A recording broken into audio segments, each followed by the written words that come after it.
नमस्कार, स्वदेश एजेंडा देख रहे हैं आप और मैं हूं आपके साथ राखी। मिडिल ईस्ट में जारी तनाव, कच्चे तेल की आसमान छूती कीमतें और भारत में पेट्रोल डीजल के बढ़े दाम, इन सब के बीच बड़ा सवाल है कि क्या प्रधानमंत्री नरेंद्र मोदी का विदेश दौरा भारत को इस संकट से उबार पाएगा। दरअसल वैश्विक संकट का सीधा असर भारत की अर्थव्यवस्था पर देखने को मिला है, जिसको लेकर सरकार ने कई कदम उठाए हैं।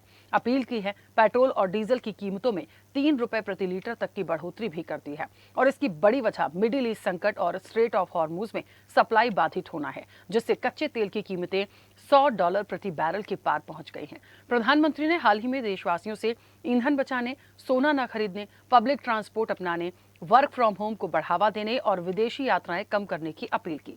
सरकार का मानना है कि इससे विदेशी मुद्रा भंडार पर दबाव कम होगा।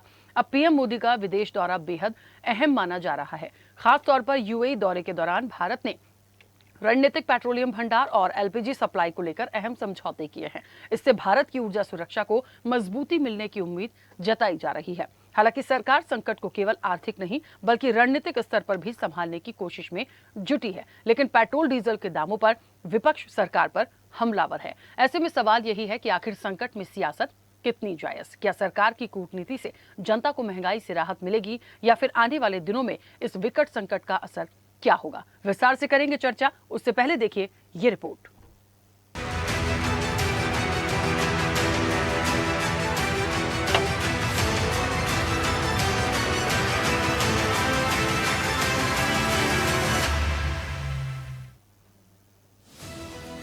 बुधवार की रात सोना महंगा हुआ, गुरुवार सुबह दूध, शुक्रवार को पेट्रोल डीजल और सीएनजी महंगे हो गए। अब कल क्या महंगा होगा, कहा नहीं जा सकता। पिछले कुछ दिनों से रुपए में लगातार गिरावट जारी है। रुपया आज डॉलर के मुकाबले 50 पैसे गिरकर पहली बार 96.14 के रिकॉर्ड निचले स्तर पर आ गया है। इससे पहले गुरुवार को रुपया 95.64 के ऑल टाइम लो पर पहुंचा था। महंगाई आसमान पर पहुंचने को बेकरार है। थोक महंगाई 42 महीने में सबसे ऊपर और डॉलर के मुकाबले रुपया अब तक के सबसे निचले स्तर पर है। सरकार भले ही दावा करती रही कि पेट्रोल डीजल का पर्याप्त स्टॉक है, दाम नहीं बढ़ाए जाएंगे, लेकिन सरकार के पास शायद कोई विकल्प नहीं था। अब पेट्रोल और डीजल 3-3 रुपए प्रति लीटर महंगा हो गया है। सीएनजी भी 2 रुपए प्रति किलो तक महंगी हो गई है। इस बढ़ोतरी का असर सीधे जनता की जेब पर पड़ा है। बहुत ज़्यादा प्रभाव पड़ेगा क्योंकि महंगाई बहुत ज़्यादा बढ़ते जा रही है और सारे लोग अफोर्ड नहीं कर सकते हैं ये चीज़। महंगाई के कारण ऐसा लगता है कि आने वाले सारे ट्रांसपोर्टेड चीज़ों में बहुत प्रॉब्लम होने वाली है। अमीर आदमी जो है वो उसके तो फायदे हो रहे हैं और जो गरीब आदमी है उसका यही सीन है कि वो भूखा मर रहा है। 3 रुपए तो सर कुछ भी नहीं है। हम तो 20 रुपए सोचे बैठे थे और देशों में तो किसी में 70 और किसी में 80, किसी में 100 रुपए रेट बढ़ गया है। भाई महंगाई के हिसाब से सब कुछ बढ़ रहा है तो तेल भी बढ़ेगा। भाई गाड़ी चला रहे तो अफोर्ड तो करना पड़ेगा। सरकार ने तेल बढ़ाने से रोका हुआ है तो इसलिए कंपनी तेल रेट नहीं बढ़ा पा रही है। उसकी वजह से तेल कंपनियों को नुकसान हो रहा है, संचालक को कोई नुकसान नहीं हो रहा है इससे। पेट्रोल डीजल सीएनजी में बढ़ोतरी की मुख्य वजह अंतर्राष्ट्रीय बाजार में कच्चे तेल की कीमतों में उतार चढ़ाव है। ईरान और अमेरिका की जंग शुरू होने से पहले क्रूड ऑयल के दाम $70 थे, जो अब बढ़कर $160 प्रति बैरल के पार पहुंच गए हैं। क्रूड की कीमतें बढ़ने से तेल कंपनियां दबाव में थी, इसलिए कंपनियों ने घाटे की भरपाई के लिए ये कदम उठाया है। यदि कच्चे तेल की कीमतों में लंबे समय तक तेजी बनी रहती है तो पेट्रोल डीजल की कीमतें और भी बढ़ाई जा सकती हैं। सरकार अब तक तर्क देती रही थी कि मिडिल ईस्ट युद्ध के कारण वैश्विक स्तर पर तेल की कीमतों में उछाल आया है। इसके चलते पाकिस्तान, नेपाल और श्रीलंका जैसे पड़ोसी देशों में पेट्रोल डीजल की कीमतें 15% से 20% तक बढ़ गईं, लेकिन भारतीय उपभोक्ताओं पर इसका बोझ नहीं डाला गया। लेकिन विपक्ष ने पेट्रोल डीजल कीमतों में बढ़ोतरी को लेकर सरकार पर हमला तेज कर दिया है और इसे आम आदमी पर बोझ बताया है। तो मोदी जी जो महंगाई मैन बन चुके हैं वो आप पर चाबुक चला रहे हैं और अब तक आप सब लोग समझ चुके हैं कि वो ऐसा क्यों कर रहे हैं, क्योंकि उन्होंने हमारी एनर्जी सिक्योरिटी का सरेंडर अमेरिका के सामने कर दिया है, चाहे वो एप्स्टीन के चलते हुआ हो, चाहे वो अडानी के चलते हुआ हो।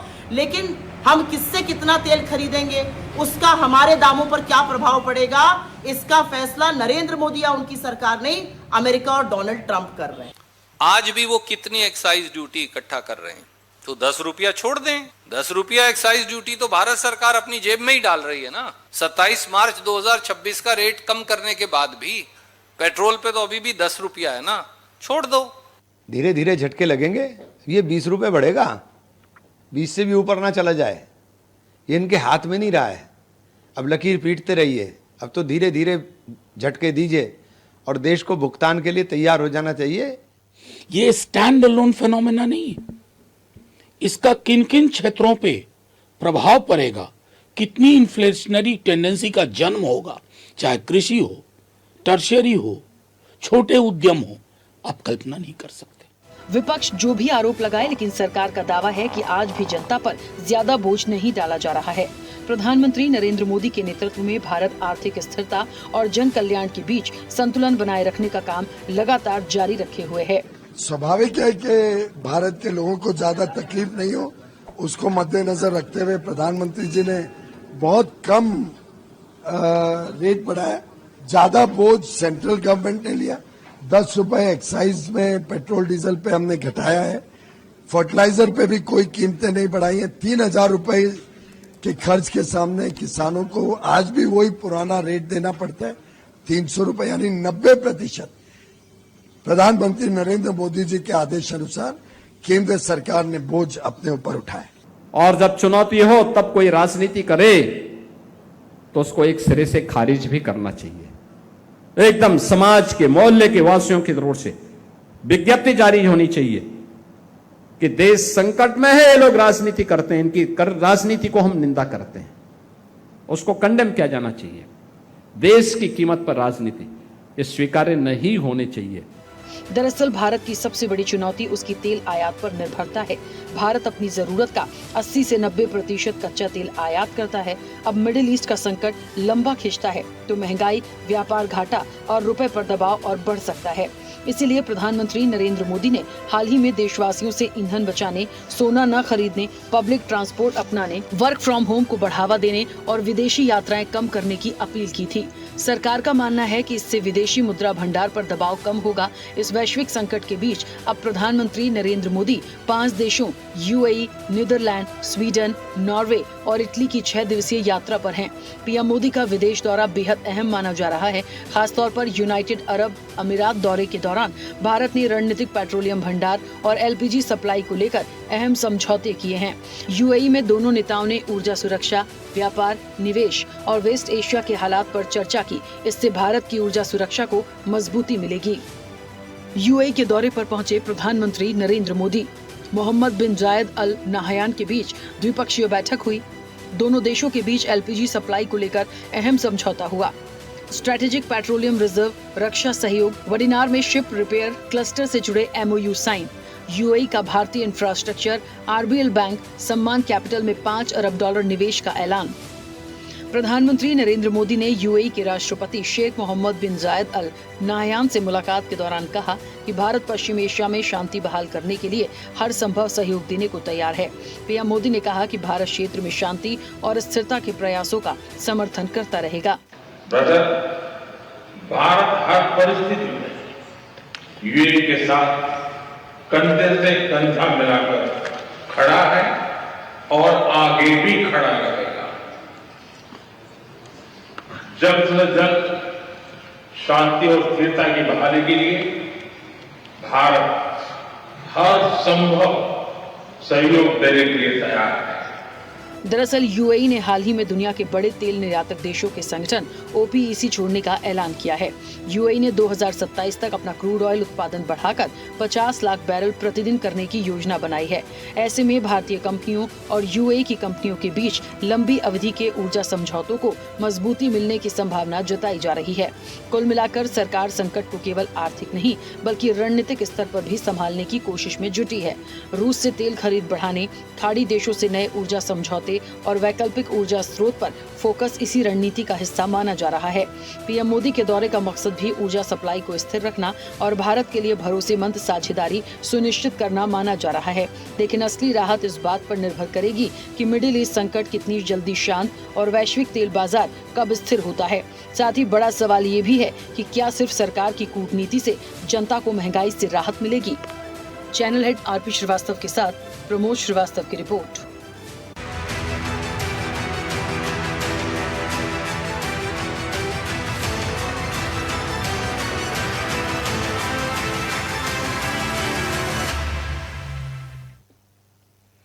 चलिए, तो पीएम मोदी की कवायद है, लेकिन महंगाई से क्या राहत मिलेगी सवाल भी है। और समझना पड़ेगा कि जो स्थितियां हुई हैं पिछले 3-4 दिनों में लगातार, उनसे कैसे उभरेंगे। देखिए, एक बात बहुत अच्छे से समझनी होगी कि यदि आम जनता से जुड़ी हुई, चाहे पेट्रोल की बात करिए, डीजल की बात करिए, सीएनजी की बात करिए, दूध की बात करिए, और इसके पहले सोना चांदी, चलिए हर व्यक्ति रोज सोना चांदी नहीं खरीदता, लेकिन इन सारी चीजों की वजह से आने वाले समय में जो अनाज है, फल हैं, सब्जियां हैं, उनके रेट भी बढ़ जाएंगे। बिल्कुल इसको नकारा नहीं जा सकता, क्योंकि ट्रांसपोर्टेशन से ही सारी चीजें हैं, कहीं ना कहीं उसकी वसूली होगी। और कौन इफेक्ट करेगा? आम जनता। तो आम जनता को इससे कैसे निकालेंगे? अपील अपनी जगह है, लेकिन लगातार जो रेट बढ़ने की बात हो रही थी वो सवाल है। विपक्ष शुरू से कहता आ रहा था ये तमाम इलेक्शन होने दीजिए, और फिर आप देखिए कि किस तरीके से पेट्रोल डीजल के दाम भी बढ़ जाएंगे। इसके साथ ये भी एक बातें जो आ रही है सामने कि हो सकता है एलपीजी के दाम और बढ़ जाए। तो सवाल देखिए जायज है, और यदि ऐसे ही बढ़ोतरी होती रही तो फिर आम जनता के लिए ये बड़ी मार होगी। अब निकालना भी सरकार को ही, इन तमाम चीजों से कैसे निकालेंगे एक सवाल है। सीधे चर्चा पर चलेंगे, तमाम मेहमान जुड़े हैं। सबसे पहले आपका परिचय करा दें। भारतीय जनता पार्टी का पक्ष रखेंगे प्रदीप बैस। प्रदीप जी, बहुत स्वागत चर्चा में जुड़ने के लिए। कांग्रेस का पक्ष रखेंगे कुंडरू पुष्पलीला। कुंडरू पुष्पलीला मैम, आपका भी बहुत स्वागत है। समाजवादी पार्टी का पक्ष रखेंगे निशांत ठाकुर। निशांत जी, आपका भी बहुत स्वागत है। आम आदमी पार्टी का पक्ष रखेंगे मुकेश जायसवाल। मुकेश जी, आपका भी बहुत स्वागत है। और आर्थिक मामलों के जानकार हैं कपिल होलकर। कपिल जी, आपका भी बहुत स्वागत है। मैं चर्चा की शुरुआत आज सबसे पहले कपिल जी आपसे करूंगी। मुझे सुन पा रहे हैं? जी बिल्कुल सुन पा रहा हूँ मैं। कपिल जी, दो बातें हैं। एक तो ये सबको पता है कि ये सारी स्थितियां जो भी आई हैं और हमारे एक वैश्विक संकट की तरफ है, उसका कितना इफेक्ट है, ये मिडिल ईस्ट में जो कुछ भी चल रहा है काफी टाइम से, उसकी वजह से है। ठीक है, मान लिया। हम इस चीज को भी एग्री करते हैं कि प्राइम मिनिस्टर नरेंद्र मोदी ने जो अपील की वो इसलिए की ताकि इस वैश्विक संकट से हम उबर पाएं और सारी चीजों को बैलेंस कर लें। देश के ऊपर, भारत के ऊपर संकट की बातें, चलिए मान लिया।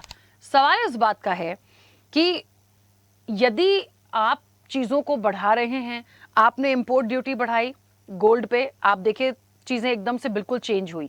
उसके बाद दूध के दाम बढ़ गए, फिर पेट्रोल डीजल के बढ़ गए, थोड़े दिनों बाद फल सब्जी भी महंगे होंगे, क्योंकि जिस हिसाब से ट्रांसपोर्टेशन पर भार आएगा वो सारी चीजें हैं। रुपए की क्या स्थिति, क्या वैल्यू हो गई है, वो किस तरीके से एकदम लो पर है, ये भी हमें पता है।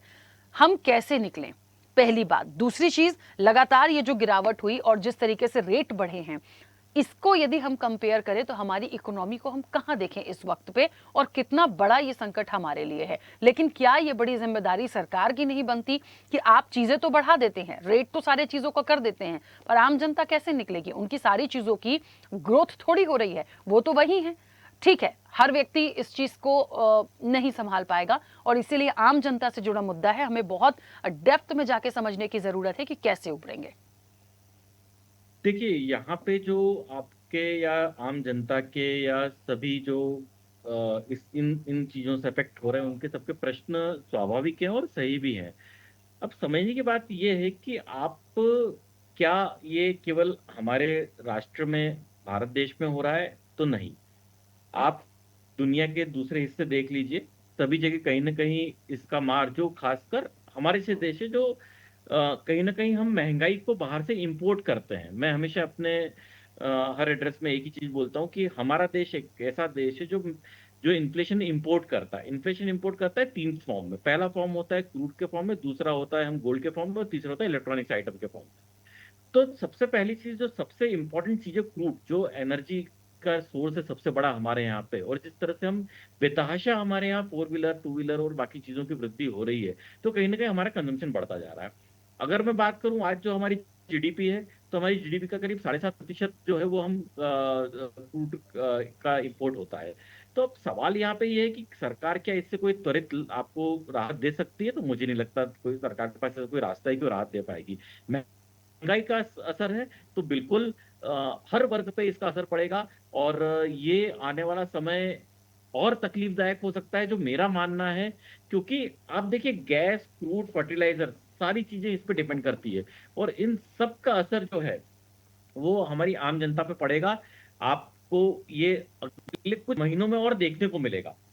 मैं किसी राजनीतिक पार्टी को बिलोंग नहीं करता, मैं किसी राजनीति मानसिकता से यहाँ पे बात नहीं कर रहा हूं, पर इसका इम्पैक्ट हमारी आम जनता को झेलना होगा। ये क्या कारण था मुझे नहीं पता, बट ये डिलेड इफेक्ट है।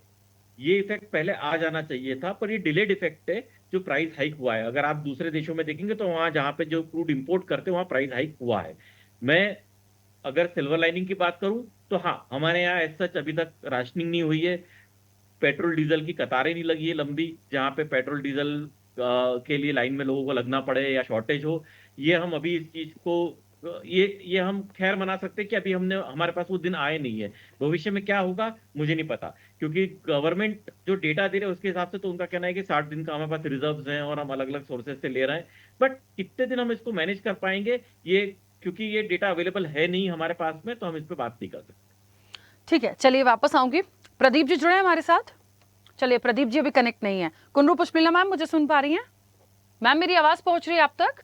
हाँ मैम, अभी आया हो। तो ये जो रेट्स, मैम एक बड़ा सवाल है, महंगाई की मार है, महंगाई की मार है, लेकिन इस महंगाई से उबरने के लिए अभी तक तो सारी बातें ठीक थी कि ठीक है, रोज रोज कोई सोना चांदी नहीं खरीदेगा, अपील भी हो गई, तमाम चीजें ठीक थी, पेट्रोल डीजल भी आपको बचाना है, चलिए वहां तक भी लोग चल दिए, कोई ई रिक्शा पे जा रहा है, कोई साइकिल पे जा रहा है, कोई कहीं जा रहा है। लेकिन आप उसी चीज में स्थिर रखते तो ठीक है, रेट बढ़ाने से या जिस तरीके से कीमतें बढ़ाने से तो फिर आम आदमी बहुत प्रभावित हो रहा है। क्या आपको लगता है कि इन सारी चीजों से उबर पाएंगे?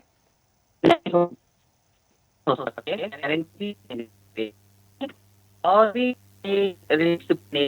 सकते हैं कि ये हमारा जो प्राइम मिनिस्टर है, मैं अभी कुछ बातें ऐसे ऐसी बातें नहीं, आपका रहेगी सेंट्रल गवर्नमेंट का कंट्रोल में, ये सब थोड़ा तो भी उनको ध्यान रहना चाहिए कि वार है सिचुएशन, इसको कहते हैं डायरेक्ट वार नहीं कहते, इसको कोल्ड वार बोलते हैं ना।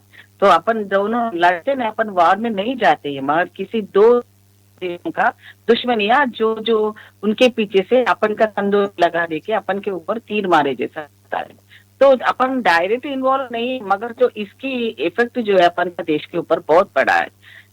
देश का हालात रहेगा, अपन का देश का हालात गिर जाएंगे। अब तो आप उठा दिया है कि बोल दिया आप सीधी में जाओ, ऐसा कैसा अचानक?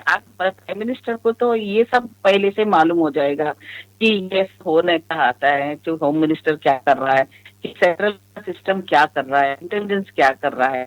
अब के भरोसे पे रह सकते हैं पब्लिक? आप ही सोचिए, आप और हम कुछ खा सकते हैं, मगर आप जनता का अभी पेट्रोल डीजल हर तरह का रेट बढ़ जाने का इतनी डर हो रहा है कि कल से देखो, क्या ऐसा डायरेक्ट नहीं बोल रहा है प्राइम मिनिस्टर ने, वार आने वाला है, हम अनकंट्रोल्ड है, हम कुछ उसको रोक नहीं सकते, हमारा गवर्नमेंट की सत्ता नहीं है उसका व्यवहार में। बोलने वाला प्रधानमंत्री उस छुपाते हुए आप ऐसा रोटी बनाओ, आप चूल्हा ये बन, ऐसे जो इनडायरेक्ट बातें, मेरे को तो लग रहा है जो इनको निभाने में, गवर्नमेंट चलाने में, इनको तो इतना बड़ा प्राइम मिनिस्टर रहते हुए भी इलेक्शन में जीतने वोट बैंक के लिए उनका माइंड चलता रहेगा, मगर पब्लिक इश्यूज के ऊपर कभी नहीं उन लोग नहीं जा रहा है। अभी इलेक्शन के टाइम भी प्राइम मिनिस्टर इससे पहले कॉशन देना था कि तो दूसरे कंट्री से भी अपन को क्या इंडिपेंडेंट नहीं है क्या हमारा देश? क्या बोल नहीं सकते? क्या किस चीज से डरा हुए है आपको? अमेरिका के अंडर में काम करने के लिए आपको चुना क्या पब्लिक ने? तो आप सीधा बोल सकते हैं ना, हाँ आज किसी के लिए एक कंपनी में नहीं चलने वाला वर्ल्ड है, अपन का चलाना चाहिए। तो अमेरिका बोलने से डर के मारे अपन यो नहीं करेंगे, ये नहीं करेंगे, आप इसमें समझा के आप इसमें समझ जाइए, इसमें छीना चाहिए, ऐसी बात आप कोई प्राइम मिनिस्टर अभी तक तो हमें नहीं देखा। हमारा पॉलिटिकल कैरियर में मैं देख रहा हूँ, हमारा बाप बाप का वो जमाना में से अभी तक इंदिरा जी से पहले भी देखे सो वाले भी अभी तो परेशानी में है, भाई वोट डाल के परेशानी ये जैसा हो गया। तो आश्चर्य नहीं है पब्लिक, आप डरो मत, हम है आपके लिए, आप रेट नहीं बढ़ने देंगे, हम किसी देश से लगा लेंगे, अमेरिका से क्या डरने का है? क्या दम नहीं है बात करने के लिए? बोल सकते हैं ना, आप कौन है हमारा देश में आके इन्वॉल्व होके हमारा पूरा कंट्रोल करने वाला? आप हमारा देश का क्या है, क्या है? आपका दोस्तान है, आपका पर्सनल होंगे, किस लिए होगा, F-15 फाइल्स के होगा, इसीलिए आपने, मगर आम जनता के लिए क्या असर देगा प्राइम मिनिस्टर? ये जो बोल रहा सोना मत कराए, सोने से कुछ वास्ता ही नहीं है। गरीब को क्या है माँ, खाने की चीज के लिए परेशानी हो रहा, तो गोल्ड का कौन करेगा। अभी प्राइम मिनिस्टर का इतनी बड़ी बोल रहे हैं, अभी टीवी में लगातार दिखा रहे, मुझे जो परेशानी हो रही उनकी, जो है ना प्राइम गाड़ी चल रहा था, उसकी कार्रवाई में 2 गाड़ियों से चला रहे थे। 2 गाड़ी में प्राइम मिनिस्टर ने इतना देश के लिए कुछ कुर्बानी करे जैसा बोल रहे, शर्मिंदगी की बात है। आप नालायक होते हुए प्राइम मिनिस्टर, मैं इतने गुस्से में कह रही हूँ माँ, कुछ फर्क नहीं पड़ेगा। आप 2 गाड़ियों में लगाने से आप ऊंचापन दिखाने के लिए पब्लिसिटी करने का स्टैंड है, उसके अलावा कुछ भी नहीं है। उसको अवेयरनेस करना चाहिए, जागरूक करना चाहिए। और कोई कंट्री से भी अपन रिलेशन रहते हुए ये एलपीजी गैस का होने दो, बढ़ने का जो भी होने दो, ये सब सुविधा गवर्नमेंट दे है। प्राइम मिनिस्टर का उनका काम है। अगर हमारा हाथ उठा दे के हमारे हाथ में कुछ भी नहीं है, मैं कुछ नहीं कर सकता हूँ, आपका हाथ, तो प्राइम मिनिस्टर किस लायक का प्राइम मिनिस्टर है। आप इंटरनेशनल रिलेशन को कंट्रोल नहीं कर सक रहे, आपको रेट्स को कंट्रोल नहीं कर सक रहे, आप देश का संरक्षण कर नहीं सक रहे, देश को नहीं बचा सक रहे, और आप किस से काम चला रहे, मुझे तो समझ में नहीं आ रहा। इलेक्शन कब आता है, उसके लिए पहले से उनका माइंड चला है, वही चल रहा है। मैं बोल रहा हूँ ना, पब्लिक को मेरी तरफ से, हमारा कांग्रेस पार्टी की तरफ से, हम लोग पब्लिक को चेतना देते हैं, ये डायरेक्ट वॉर आने का सिचुएशन है। अब ये मैं परसों भी बोली थी, अभी भी बोल रही हूँ, 3rd वर्ल्ड वॉर स्लोली नहीं, आधा तक आ गया है, नो कंट्रोल है। कभी भी अपन का ऊपर भी कुछ भी हो सकता है। जहां दुबई तक आया सो वार, अपन का इंडिया को आने में कितना टाइम लगेगा माँ। तो ये सब सेफ्टी मेजर्स लेने वाला प्राइम मिनिस्टर, नालायक होम मिनिस्टर, वो नालायक जो सेंट्रल जो है ना आर्मी का, डिफेंस का कंट्रोल लेने वाला राष्ट्रपति, इसको भी कंट्रोल करना चाहिए। राष्ट्रपति का व्यवस्था क्या है माँ, जब इमरजेंसी आने से पहले उन लोगों को पूरा उनके हाथ में रहती है, राष्ट्रपति जी का हाथ में रहती है।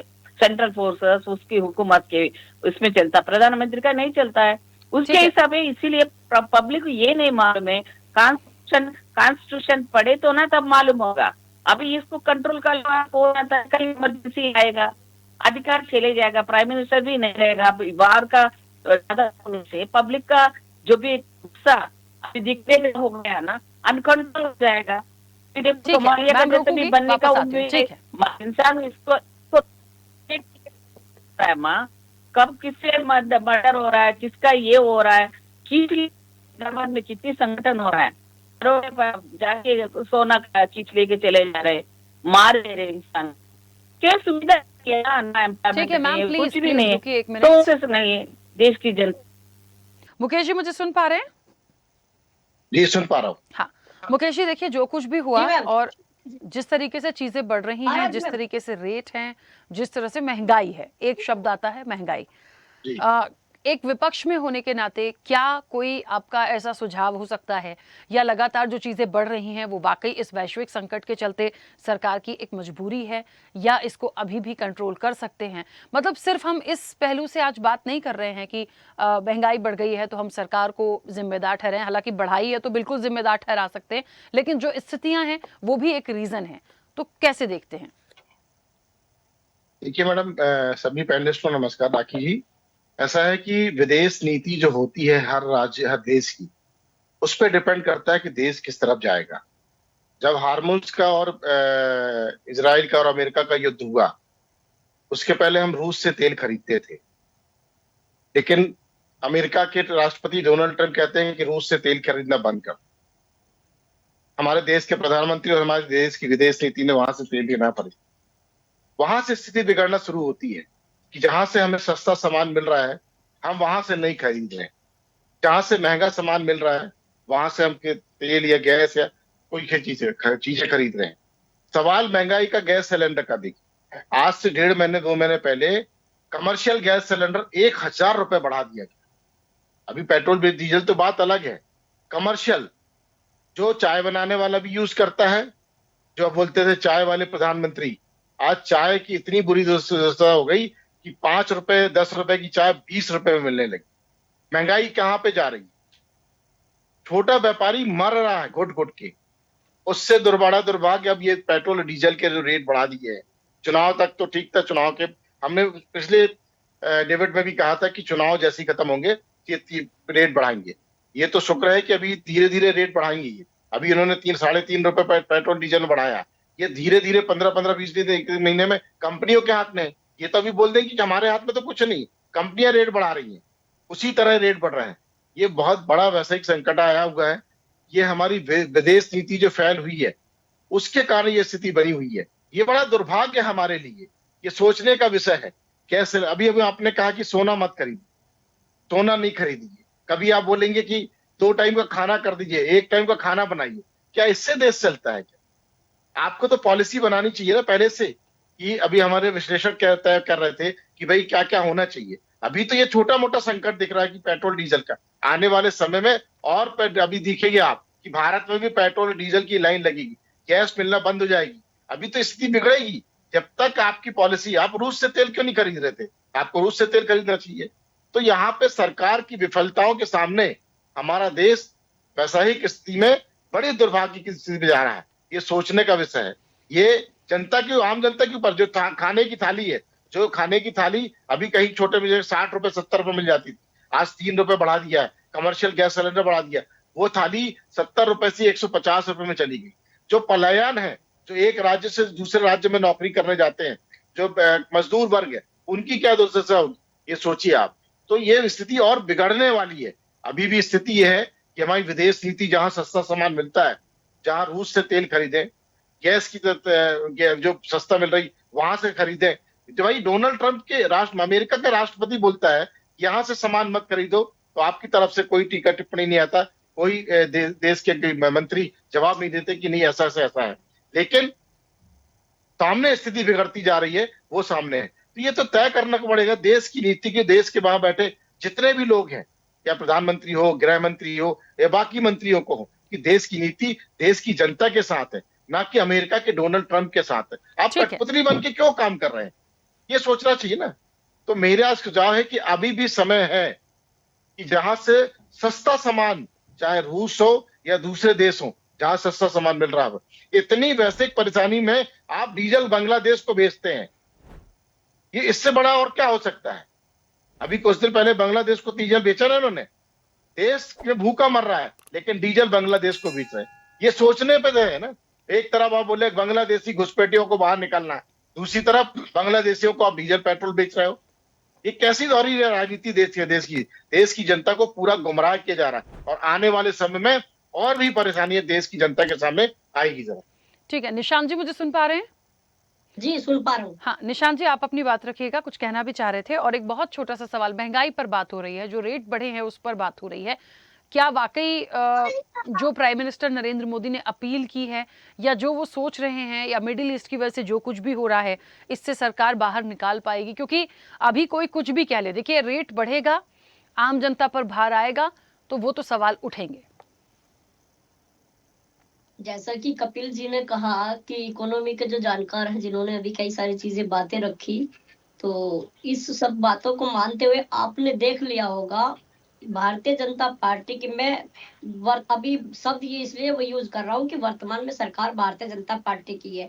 आपने देखा होगा कि पिछले कई महीनों से ये बताया जा रहा है कि युद्ध का असर देश के ऊपर चल रहा है। अगर समय रहते भारतीय जनता पार्टी के वरिष्ठ नेता और हमारे देश के प्रधानमंत्री समय रहते अगर देश को आगाह करते, तो हो सकता है अचानक ही देश तैयार होता और इसी स्थिति से लड़ने के लिए तैयार हो जाता। लेकिन मैं फिर इस बात को अगर भारतीय जनता पार्टी की नीति से जोड़ के लेके चलूं, तो आपने देखा होगा कि चुनावी मुद्दों के अंदर ही सब चीजों को दबा के रखते हैं और अपनी बातों को प्रेशराइज करके जनता पर थोपने का काम करते हैं। जैसे कि मैं कई बार, मुझे नहीं लगता कि जब से आप और मैं मीडिया के माध्यम से, आपके चैनल के माध्यम से मैं समाजवादी पार्टी का पक्ष रख रहा हूँ, विपक्ष का पक्ष आप लोगों के बीच में भारत के अंदर रख रहा हूँ, तो मुझे नहीं लगता कि 2 दशक से अधिक भारतीय जनता पार्टी की सरकार रहेंगी, तब से अभी तक कोई भी जनता के फायदे का कोई कार्य क्या हो, महंगाई दर कितनी बढ़ गई है, बेरोजगारी कितनी, मैं बिल्कुल इस बात को एक्सेप्ट करता हूँ कि जनता का फर्ज बनता है देश की स्थिति में जनता सरकार के साथ खड़ा होना।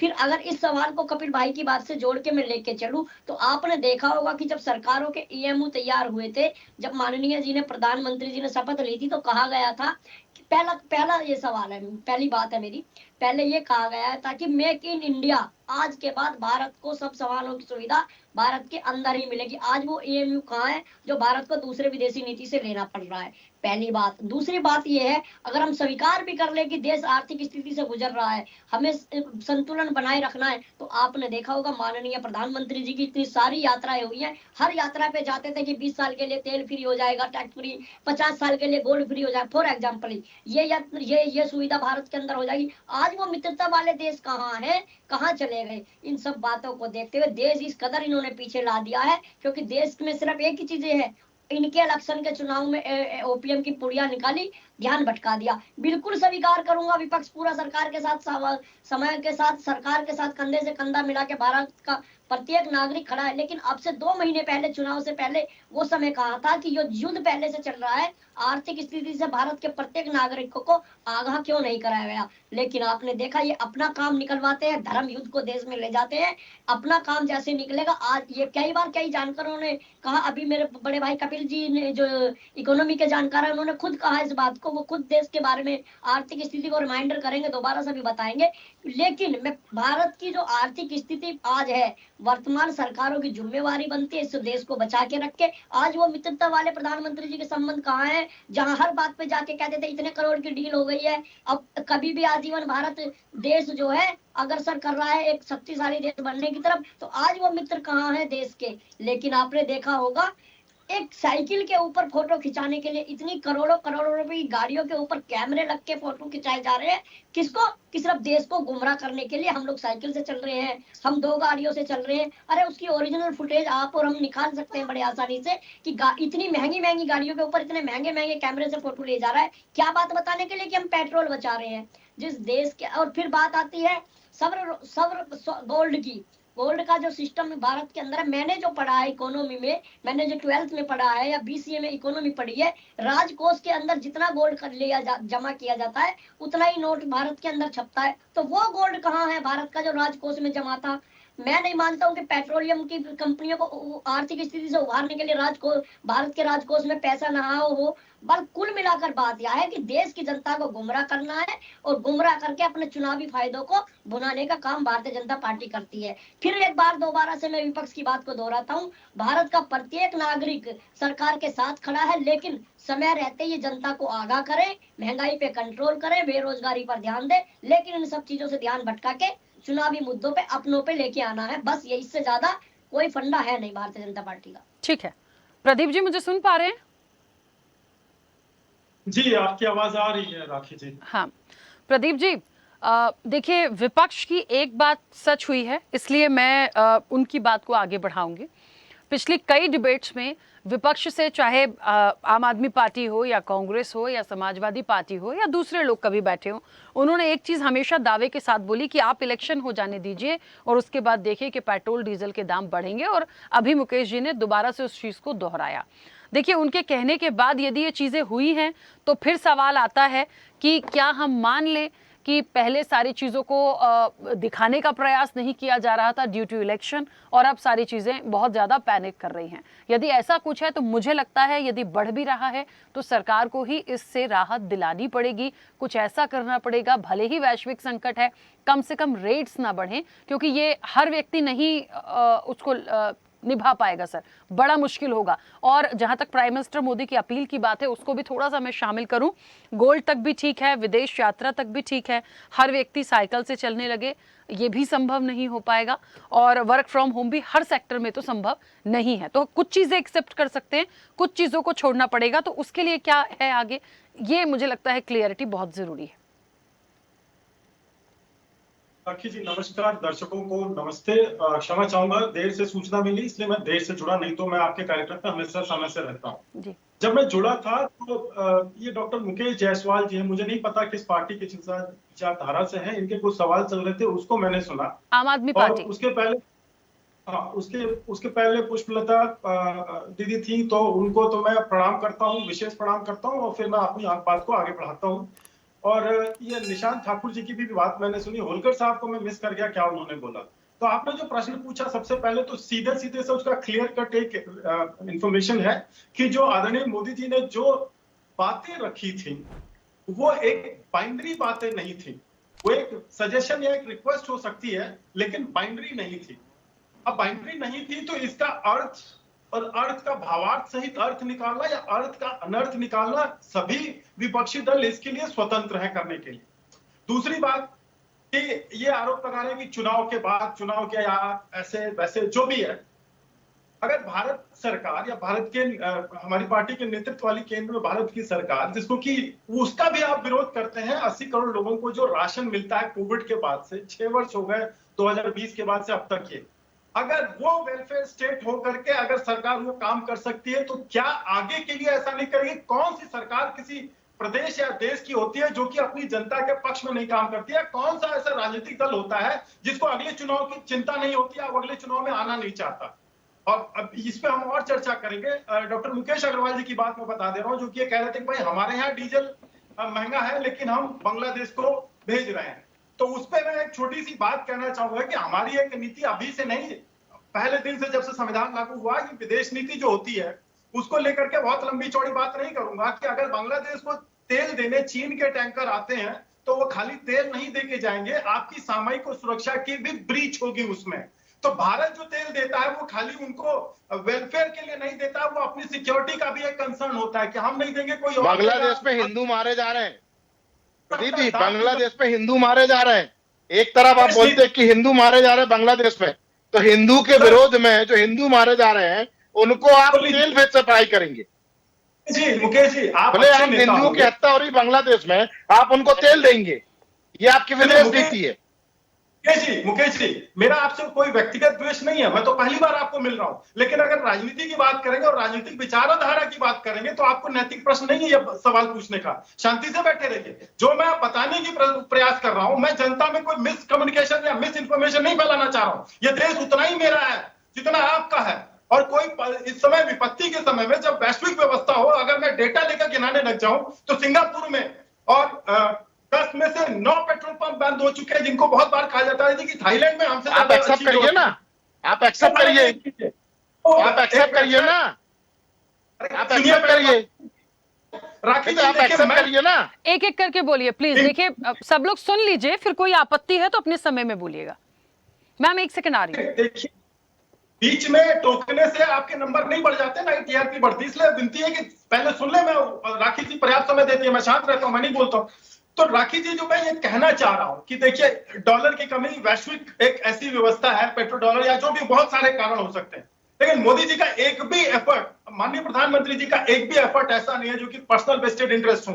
आप विपक्ष हैं, आपका अधिकार है, आप हल्ला मचा सकते हैं, लेकिन मेरा वही सवाल बार बार घूम करके आ जाता है, जब सदन में आपको कोई कंस्ट्रक्टिव काम करना होता है तो आप सदन नहीं चलने देते। वैसे आप बोले, बताइए, भारत का संविधान, भारत देश संविधान से चलता है, तो आपकी वहां पे सजेशन नोट किए जाते हैं, ना कि अपने एसी कमरे में बैठ करके और किसी चैनल पे जब आप एडवाइस देते हैं तो उसका कोई असर नहीं पड़ता। वो केवल व्यक्तिगत आपका इंटरेस्ट है। इस देश में, इस देश के नेतृत्व के पास बहुत अच्छे अर्थशास्त्री हैं, और हमने कोविड के समय में, अगर अपनी कोई ज्ञानी होगा तो वो समझेगा कि कोविड के समय में अगर हमने अपनी अर्थव्यवस्था बचा ली, उससे बहुत सारे देशों ने, और वो जो नोट छापने की बात हो रही थी तो वो निशांत भाई कह रहे थे, समाजवादी पार्टी वाले, तो थोड़ा सा इतिहास पढ़ लीजिए पीछे जाकर के कि जिमी कार्टर ने जब नोट डॉलर सोने का गारंटी खत्म किया, यानी सोने के बदले डॉलर छापने के लिए, तो उसका असर 30 साल बाद हुआ। तो वो आज अमेरिका, जो मिस्टर डोनाल्ड ट्रंप अपने देश को ये जो दकियानूसी करते हैं, तो वो असल में दकियानूसी नहीं, वो अपने देश, अपनी अर्थव्यवस्था, अपने लोगों को बचाने के लिए करते हैं। वो बड़े स्वार्थी हैं, होना भी चाहिए उनको। मैं उनकी व्यक्तिगत, उनके जीवन पर टिप्पणी नहीं कर सकता,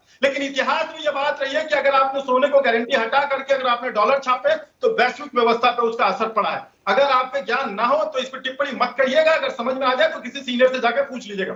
दूसरी बात कि अगर आप नियति पे भरोसा नहीं करते हैं प्रधानमंत्री की, तो आपके पास अगले चुनाव की तैयारी बचती है। तो आप वैसे तो फील गुड कराने के लिए कह देते हैं कि हम सबके साथ हैं, लेकिन मेरी विनती रहती है कि देखिए अकेले भारतवर्ष नहीं, संपूर्ण विश्व इसी व्यवस्था से परेशान है। हम लगे हुए हैं कि हमें तेल मिले, क्योंकि पूरी वैश्विक व्यवस्था का, ऊर्जा का जो आधार है वो तेल है, और उसमें प्रॉब्लम ना आए सबको। कोई कह रहा था, मैं सुना, पता नहीं शायद मुकेश जी कह रहे थे कि आप रूस से तेल क्यों नहीं खरीदते। अरे भैया, हम किसी के मुहूर्त का इंतजार नहीं कर रहे हैं, या आपके पास कौन सा डेटा है जो ये बताए कि नहीं हमने रूस से तेल नहीं लिया। बहुत से काम वैश्विक नीति में ऐसे होते हैं जिनका ढिंढोरा 5 साल बाद 30 साल बाद पीटा जाता है। तो हमारा नेतृत्व इस समय ऐसा काम कर रहा है जो कि सबके हित में हो। ऐसा नहीं होता कि कांग्रेस या आम आदमी पार्टी वाले ज्यादा महंगा तेल खरीदे और हमें सस्ता मिल जाए। ऐसा तो हमारे देश में परिपाटी है नहीं। 26 जनवरी 1950 के बाद से कि कभी, मुझे नहीं पता, हो सकता है कांग्रेस आम आदमी पार्टी के मित्र बता सकते हैं कि उन्हें अगर डिस्काउंटेड रेट पे मिला हो, हमें तो नहीं मिलता। हम भारतीय जनता पार्टी के कार्यकर्ता है और भारतीय जनता पार्टी के नेतृत्व वाली सरकार है, सभी के लिए बराबर देखा जाता है। तो अगर कंस्ट्रक्टिव कोई कंट्रीब्यूशन नहीं करना है तो मेरी हाथ जोड़ के विनम्र विनती है कि कम से कम जनता को भ्रमित न करें। आप जनता का नेतृत्व करते हैं तो उस नेतृत्व करने की आड़ में कम से कम आप कुछ ऐसा उन्हें बताएं कि इस स्थिति से हम आगे निकले और हम अपनी स्थिति को संभाल लें। भारत देश का जो नेतृत्व है वो चाहता है कि तेल सस्ता हो, सीएनजी सस्ता हो और हर घर को जो आवश्यक है वो मिले, उसमें कोई कमी ना आए।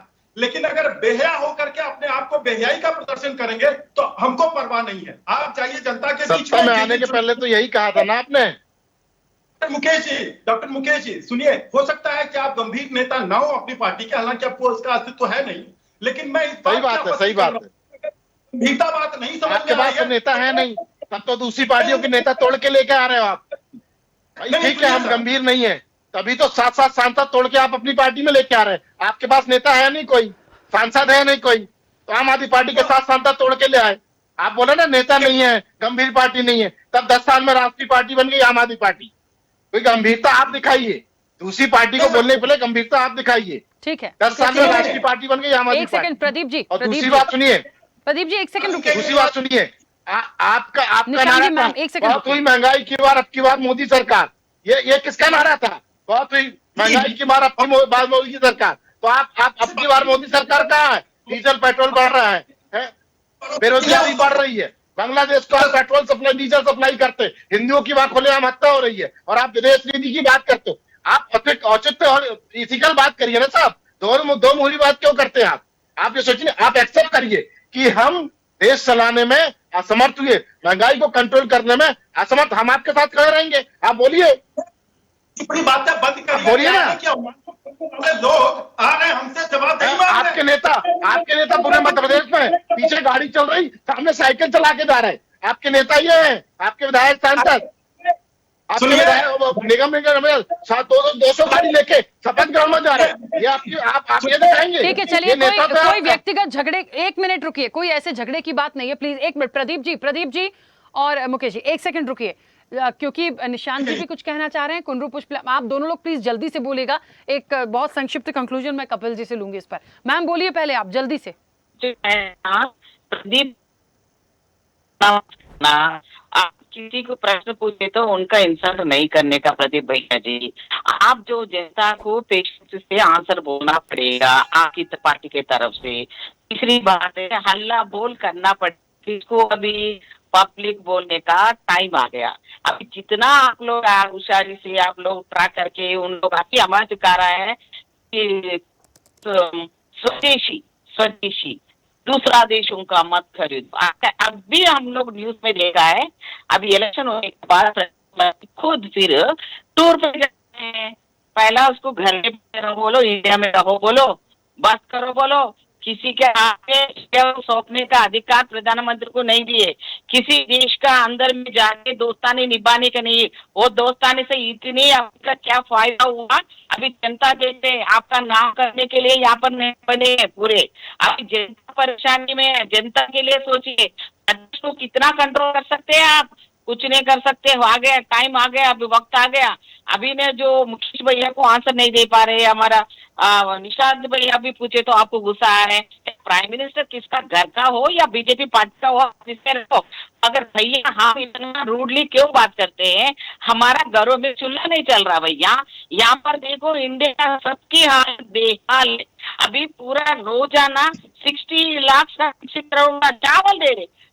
वो बातें सुनने में तो इज्जत आ रही देश का। अभी भी अपना पॉवर्टी लाइन में है, बिलो पॉवर्टी लाइन में चले गया, अपन का ग्रोथ ही नहीं है। अपन से छोटे देशों लोग आगे चले गए। वो इंडिविजुअली कितना की हिरोशिमा नागासाकी छोटे छोटे देश कहाँ पहुंच गए। इंडिया ऐसे जैसा नेता को चुन के ये तो आगे भी बीजेपी वालों को तो जितना हमारा जो बात बंद करो। देश का युद्ध का वातावरण के लिए सरकार के पास कुछ हो तो बात करो बीजेपी सरकार को आके, प्राइम मिनिस्टर आके इधर आके प्रेस लग बोलो। अनकंट्रोल व्यवस्था में गएगा ना आपको नहीं छोड़ेंगे, आपका प्रधानमंत्री को नहीं छोड़ेंगे, ना बीजेपी वालों को पूरा घुमा के पब्लिक से ऐसे मारे खाएंगे। क्या फेम, क्या नाम ले रहे भैया, क्या डॉलर नहीं चाहिए? जब गांधी जी बोले तो गांधी कांग्रेस पार्टी का उसमें आ गया, क्या इंडिपेंडेंस लाए का? अभी देश को, जनता को संभालने का टाइम आ गए तो आप वो इलेक्शन के पानी। ठीक है, एक सेकंड। ठीक है मैम, ठीक है, निशांत जी की बात रखिए। हाँ, जल्दी से। आखिर जी सुनिए, बीजेपी वाला अभी भी गुमराह कर रहे पब्लिक को, बंद करो बोलो। जनता अभी अलर्ट हो गया है, सबको घरों में चूल्हा नहीं जल रहा है। भैया जी, आपको मोदी जी ने आपका घर में कुछ भेज रहा होगा, हमारा को तो कुछ नहीं आ रहा, पब्लिक को हमारा घर में भी कुछ भी नहीं मिल रहा है। हमारा पेट्रोल डीजल नहीं, खाली गैस सिलेंडर प्राइवेट में लेना है, कमर्शियली लेना है तो होटल बंद है, फूड बंद है, लेबर खत्म हो गया। हमारा हैदराबाद में नहीं, पूरा देश में देखो, पूरा हैदराबाद आ जाओ भैया, कहीं भी नहीं जाने का। क्या हो रहा है देखो जनता का हाल। ठीक है होटल मैम, में ठीक है, चाय सारे भी नहीं मिल पॉइंट्स पे रहा है। बात कर रहे हैं। ठीक है निशांत जी, जल्दी से बोलिए। को आगे बात करने के लिए बोलो। अनकंट्रोल हो गया, प्लीज, समय हो रहा है, प्लीज रुकिए ना। हाँ निशांत जी, कौन है भाई हमारा जी? ट्रम्प है क्या? ट्रम्प को जिताने का से मुकाबला करना नहीं होता क्या? हम लोग इतना भारत देश वाले, इतना लोग सिटीजन्स हमारा, हम जान भी देने के लिए, कुर्बान करने के लिए बोलने दीजिए, प्लीज रुकिए। हमको तो ये अच्छा नहीं दिख रहा भैया। आप बीजेपी वाला अभी भी तो कम से कम इंडिविजुअली। निशांत जी, आप प्लीज कंटिन्यू करिए, प्लीज बोलिए। देखिए, बात मैंने कई ऐसे मौके आए जो स्वदेश चैनल के माध्यम से मैंने देश के पक्ष में, विपक्ष की बात को देश के पक्ष में रखा है। जैसे मेरे प्रदीप भाई जो बहुत सारी बातों को स्वीकार करते हुए इन्होंने बताया, मैं सारी बातों को विपक्ष की एक्सपेक्ट भी कर लूं, इतनी बड़ी बातों को फॉर एग्जांपल मान लूं कि बिल्कुल भी देश के अंदर पहले 2014 से पहले राजनीति होती नहीं थी, कुछ था ही नहीं देश के पास। लेकिन वर्तमान समय तो भारतीय जनता पार्टी की वर्तमान सरकार है, सब रास्ते आपके पास जीतने के लिए है, ईवीएम, ईडी वगैरह सब कुछ आपके पास है। मैं बात को दोहराना चाहता हूँ आपसे 2 दशक से पूर्व में कि मेक इन इंडिया को आप याद कीजिए, जो कई हजार करोड़ रुपए उसके लोगों को बनाने के लिए करे गए थे। कई सारी ऐसी बातें हैं जो चुनावी मुद्दा होती है।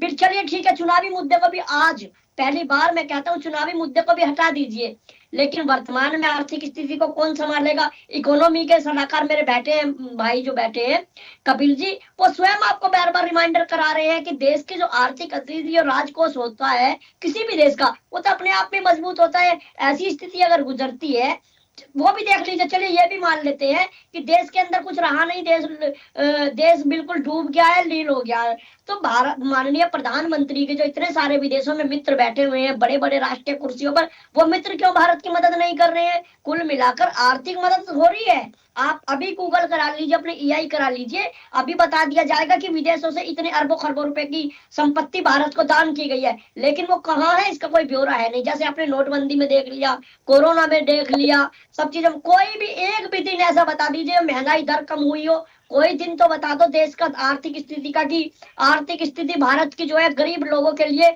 कुछ फायदा हुआ हो। कभी इन 2 दशक से अधिक समय में कोई आटा सस्ता हुआ हो, कोई रोडवेज का किराया सस्ता हुआ हो, कोई बिजली सस्ती हुई है?